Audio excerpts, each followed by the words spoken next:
So we are here with my dad.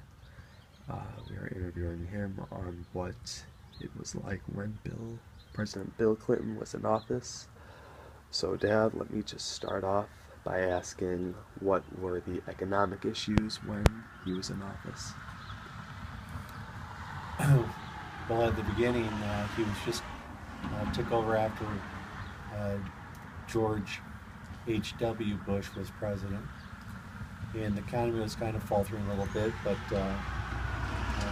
Bill Clinton came into office, and at that time in the '90s, the technology sector was just starting to develop pretty rapidly, and because of that, the '90s had really good economic growth because the technology sector was going like gangbusters with new inventions coming on, the internet being developed.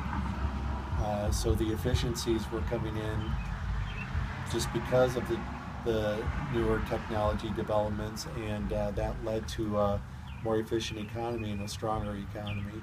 At the same time, um, the both the Congress and the Senate were controlled by Republicans, and they came together and wanted a budget that was a balanced budget to where the government could not spend any more money than it took in, and that was the first time that was accomplished. So they presented to President Clinton a balanced budget, and he signed it, and the end of big government at that time was over, and these efficiencies then helped the economy to grow even more.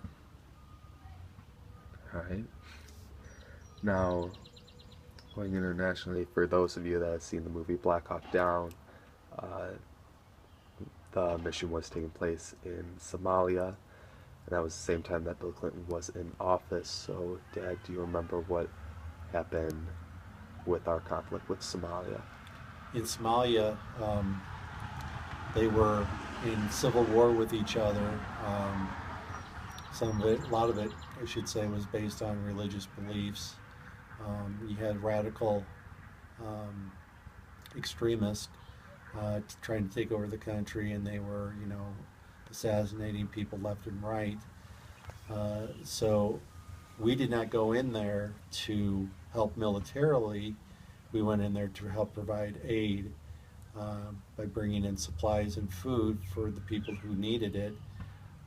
Black Hawk Down was actually a helicopter that was a U.S. helicopter, and it was shot down, and the people that were inside the helicopter were killed, and their bodies were dragged through the streets. So after that occurred, then the United States pulled all military efforts out of the country, just because it was such a blow to try to go in there and give aid to Somalia, and this happened to our soldiers who were only trying to help.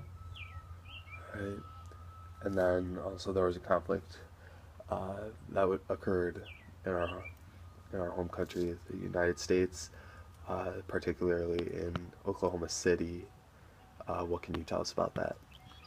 Um, as with all countries, all people, there's extremists on both sides. There's extremists on the right, and there's extremists on the left. And those extremists won't listen to reason. They do what they want, and they feel that everyone else should do what they so think. And at that time, these extremists believed in no government intervention. They were very dissatisfied with the federal government, so what they did is they loaded up a truck full of chemicals and nitrogen and different types of things that you can buy at any hardware store or at a farm feed and grain store, that are that are used in various ways of keeping crops in line or whatever, and they combine those chemicals and set it with a detonation that the truck itself blew up in front of the federal building, killing scores of people, including infants and children that were in a daycare on the first floor. And it was all in their minds, uh, their way of showing the government that they didn't want anything to do with them. But like all extremists, um, they go about getting their beliefs or their ways of doing things changed incorrectly. And how did he take care of that issue, President Clinton? Um, as most presidents, throughout history and especially recent history, when something like this happens, when a disaster occurs, be it man-made or natural, usually your presidents will show up to the site where it happened and try to um, alleviate and calm anyone's fears and try to give comfort and aid to those people. So that's what most presidents do, and in this situation too, uh, I'm sure the FBI and other agencies were involved and found the people who committed this crime and then imprisoned them.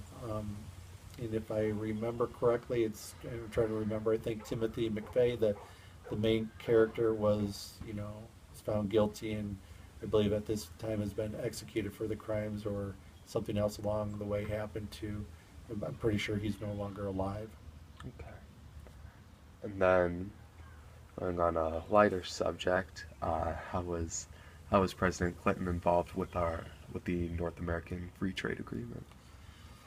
Well, they thought that you had the European nations coming together to form the euro, their currency, and trying to have it be a um, borderless continent, to try to build up a big building block to help compete against the United States. So the United States, along with Canada and Mexico, thought that coming together with the North American Free Trade Agreement, where companies could locate in Mexico, it was or in Canada, or they could get located in the United States if they're from Mexico or Canada, and try to develop a trading bloc that would be strong against Europe or Asia, China, whatever, to try to keep open trade between our three countries so that we could compete worldwide.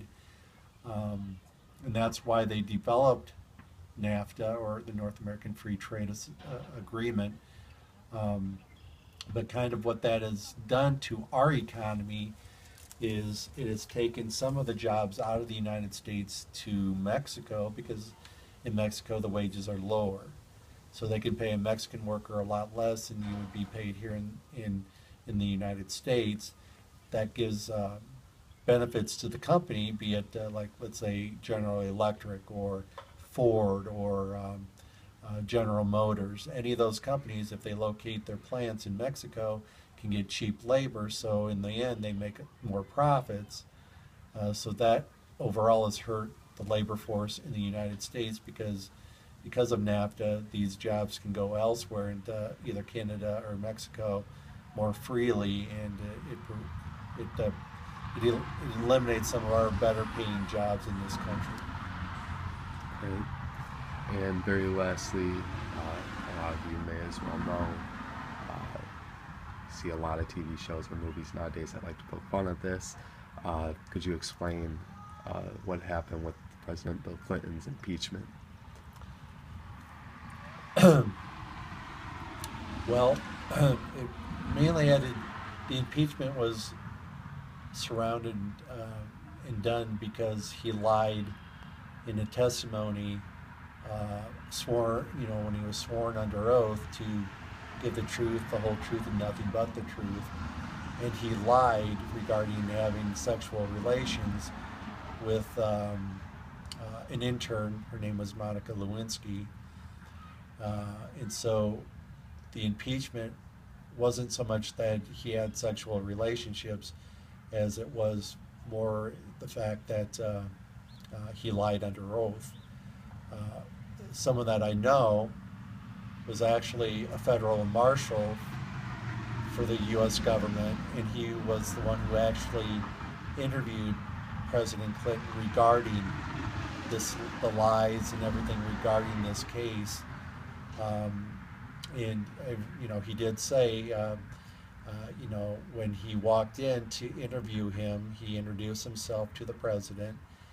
And the president of the United States is one of the most powerful men in the world. And President Clinton said to him, "You don't need to tell me your name. I know who you are." And that in of itself is a very intimidating thing to be told when you're interviewing the president regarding anything that he's done, either a lie or any corruption involved surrounding any misbehaviors that he's done, be it he or President Nixon, when he was under investigation. Any of the presidents, when they're under investigation and they bring such heavy weight because of the power behind the presidency, can be an intimidating factor. But he went on, the U.S. Marshal did his job and presented the evidence to the Congress, who then brought up articles of impeachment against the president. But then the Senate uh, did not think that this was warranted of a full impeachment, so he was not impeached to where he was removed from office. All right. Well, that'll wrap things up. This was just a very small summary of what it was like when President Clinton was around, but gives you a very well idea of the various topics. So, thank you very much, Dad. I appreciate it. No problem.